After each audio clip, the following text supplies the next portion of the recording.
Tara na nga, Kyle! Ang sakit.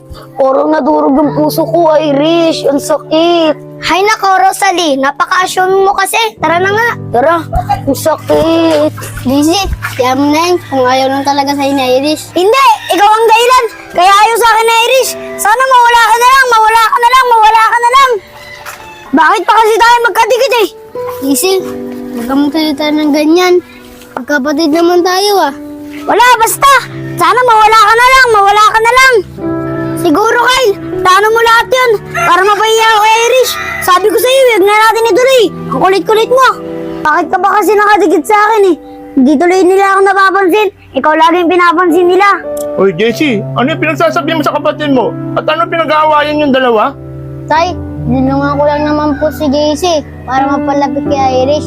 Pero ayaw ni Irish sa kanya eh. Tinutulungan